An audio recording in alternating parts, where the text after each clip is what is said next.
بسم اللہ الرحمن الرحیم۔ السلام علیکم۔ آج ہم حضرت ہود علیہ السلام کے بارے میں بات کریں گے۔ اس سے پہلے میں نے حضرت آدم علیہ السلام، حضرت شیث علیہ السلام، حضرت ادریس علیہ السلام اور حضرت نوح علیہ السلام کے بارے میں بات کی ہے۔ تو چلیے اب بات کرتے ہیں حضرت ہود علیہ السلام کی۔ حضرت ہود علیہ السلام عرب کے قبیلہ عاد سے تعلق رکھتے تھے۔ آپ علیہ السلام پپڑی قوم کے ایک شریف خاندان سے تھے جنہیں اللہ تعالیٰ نے ان کی قوم کی ہدایت کے لیے نبی بنا کر بھیجا تھا۔ اللہ تعالیٰ نے آپ علیہ السلام کا ذکر قرآن مجید میں 7 مقامات پر فرمایا ہے اور ایک پوری سورت سورہ ہود بھی آپ علیہ السلام کے نام سے نازل فرمائی ہے۔ قوم نوح کی ہلاکت کے بعد اللہ تعالیٰ نے قوم عاد کو زمین پر آباد کیا۔ یہ لوگ جسمانی طور پر بڑے مضبوط قد آور اور بڑی مضبوط عمارتیں بنانے میں ماہر تھے۔ اللہ تعالیٰ نے انہیں خوب مال و دولت سے بھی نوازا تھا۔ قوم عاد اپنی جسمانی قوت کے غرور میں اتنی آگے بڑھی کہ اس نے اللہ تعالیٰ کو بلا کر اپنے ہی ہاتھوں سے بنائے ہوئے بتوں کو اپنا معبود بنا کر ان کی عبادت شروع کر دی۔ ان کے 3 بڑے بت تھے۔ قوم عاد کو گمراہی سے نکال کر ہدایت کی طرف لانے کے لیے اللہ تعالیٰ نے اسی قوم کے ایک فرد حضرت ہود علیہ السلام کو نبی بنا کر ان کے پاس بھیجا۔ فرمان الہی ہے: اے نبی صلی اللہ علیہ وآلہ وسلم، کیا آپ نے نہیں دیکھا کہ آپ کے رب نے قوم عاد کے ساتھ کیا سلوک کیا، یعنی ارم کی اولاد کے ساتھ جو قد و قامت میں ستونوں جیسے تھے اور طاقت میں ان جیسے دنیا میں لوگ پیدا ہی نہیں کیے گئے۔ اور ہم نے قوم عاد کی طرف ان کے بھائی ہود علیہ السلام کو نبی بنا کر بھیجا۔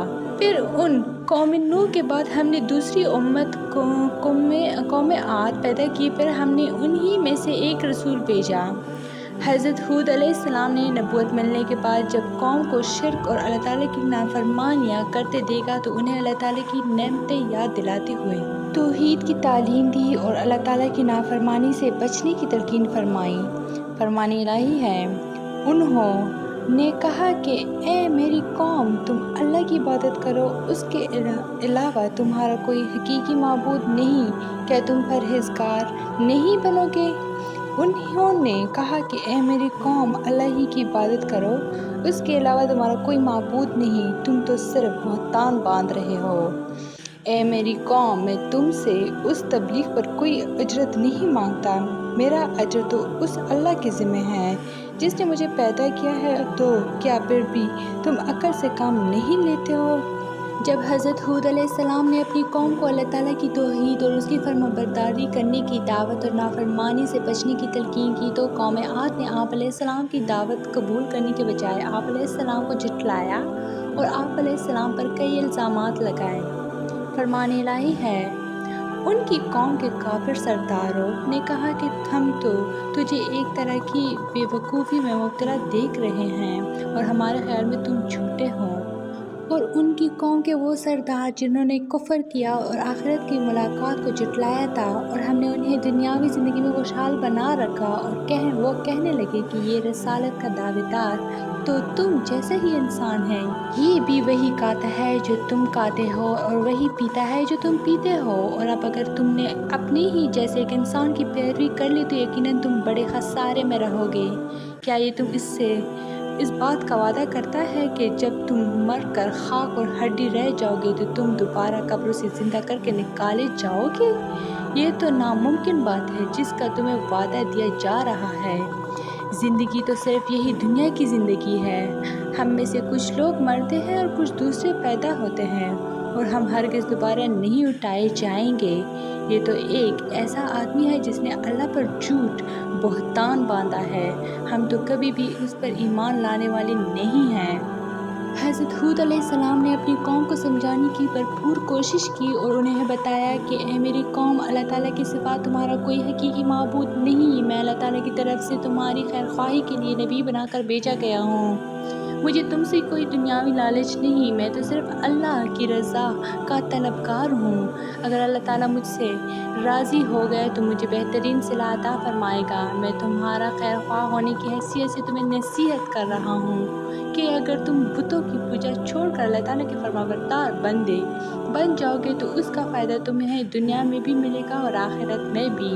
انسانی تاریخ کا مطالعہ کرنے سے پتہ چلتا ہے کہ جب کسی بھی معاشرے میں ظلم و زیادتی، سرکشی، فتنہ و فساد، قتل و غارت، کفر و شرک اور دیگر برائیاں پھیل جاتی ہیں، لوگ شکر گزاری کے بجائے ناشکری کی راہ اختیار کرتے ہیں تو ایسے معاشرے عذاب الہی کا شکار ہو جاتے ہیں۔ لیکن اگر یہی قومیں اپنے گناہوں سے باز آ جائیں اور اللہ تعالیٰ کے حضور گڑ گڑا کر توبہ اور استغفار کریں اور اللہ تعالیٰ کے شکر گزار بندے بن جائیں تو نہ صرف اللہ تعالیٰ ان کو دی ہوئی نعمتوں میں اضافہ فرماتے ہیں بلکہ انہیں لمبے عرصے تک مزید نعمتوں سے فائدہ اٹھانے کا موقع دیتا ہے، جیسا کہ حضرت ہود علیہ السلام نے دنیا و آخرت کا فائدہ بتاتے ہوئے نے اپنے گناہوں پر شرمندہ ہونے اور توبہ استغفار کی تلقین کی تاکہ اللہ رب العزت راضی ہو کر ان پر اپنی مزید نعمتوں کی بارش فرما دے۔ فرمان الہی ہے: اے میری قوم، تم اپنے پروردگار سے اپنے گناہوں کی معافی مانگو اور اسی سے توبہ کرو، وہ خوب برسنے والے بادل تم پر بھیج دے گا اور تمہاری موجودہ قوت پر تمہیں مزید قوت دے گا اور تم مجرموں کی طرح حق سے منہ نہ پھیرو۔ ہود علیہ السلام نے کہا: میں اللہ کو گواہ بناتا ہوں اور تم بھی گواہ رہو کہ میں اللہ کے سوا سب سے بیزار ہوں جنہیں تم شریک بنا رہے ہو۔ اللہ کے علاوہ تم سب مل کر میرے خلاف سازش کر لو اور مجھے بالکل بھی مہلت نہ دو، بے شک میں نے اللہ پر بھروسہ کیا ہے جو میرا اور تم سب کا پروردگار ہے۔ زمین پر چلنے والا کوئی بھی جاندار ایسا نہیں مگر سب کی پیشانی وہی تامے ہوئے ہیں، یقیناً میرا رب بالکل صحیح راہ پر ہے۔ حضرت ہود علیہ السلام نے اپنی قوم کو سمجھایا کہ اپنے رب کا یہ احسان نہ بھولو کہ اس نے تمہیں قوم نوح کا جانشین بنایا اور تمہیں بہت سی دنیاوی نعمتوں سے نوازا، لہٰذا تم اللہ تعالیٰ کی نافرمانی سے باز آ جاؤ اور میری دعوت توحید قبول کر لو۔ قوم کے سرداروں اور عوام نے برہم ہو کر کہا کہ اچھا، اگر تم اپنی دعوت میں اتنے ہی سچے ہو تو ہمارے لیے اللہ تعالیٰ سے عذاب طلب کر لو۔ قوم نے جب عذاب کا مطالبہ کر دیا تو آپ علیہ السلام نے افسوس کا اظہار کرتے ہوئے فرمایا کہ اب تم عذاب الہی کا انتظار کرو۔ فرمان الہی ہے: انہوں نے کہا، کیا تم ہمارے پاس آئے ہو کہ ہم صرف اکیلے اللہ ہی کی عبادت کریں اور ہمارے باپ دادا جن کی عبادت کرتے تھے ان کو چھوڑ دیں؟ لہٰذا اگر تم سچے نبی ہو تو جس عذاب سے ہمیں ڈراتے ہو وہ لے آؤ۔ قوم نے کہا: اے ہود، کیا تم ہمارے پاس اس لیے آئے ہو کہ ہمیں ہمارے معبودوں کی عبادت سے پھیر دو؟ اگر تم واقعی سچے نبی ہو تو وہ عذاب لے آؤ جس سے ہمیں ڈرا رہے ہو۔ جب حضرت ہود علیہ السلام نے اپنی قوم کو ہر اعتبار سے سمجھانے کی کوشش کی لیکن قوم نے بات کو سمجھنے کی بجائے آپ علیہ السلام کو جھٹلا دیا تو آپ علیہ السلام نے اللہ تعالیٰ سے مدد کی درخواست کر دی۔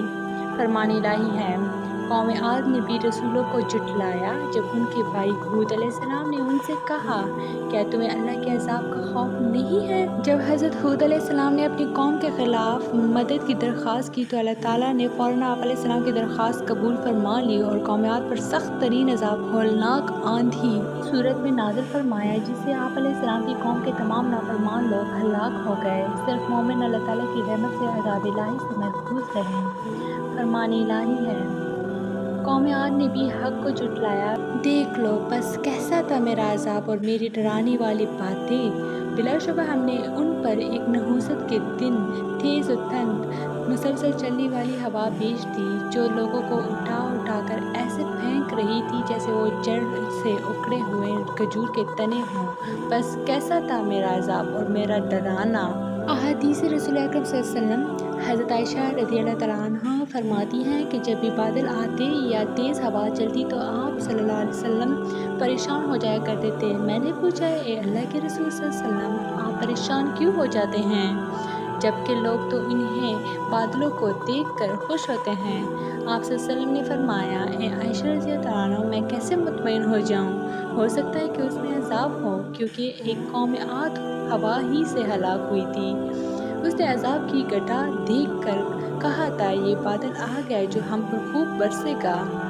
جب آسمان پر بادل آتے تو آپ صلی اللہ علیہ وسلم کبھی کمرے میں داخل ہوتے کبھی باہر نکلتے۔ جب بارش شروع ہو جاتی تو آپ صلی اللہ علیہ وسلم مطمئن ہو جاتے۔ میں نے آپ صلی اللہ علیہ وسلم سے اس حالت کے متعلق پوچھا تو آپ صلی اللہ علیہ وسلم نے فرمایا، کہیں یہ وہی آندھی نہ ہو جو قوم عاد پر آئی تھی۔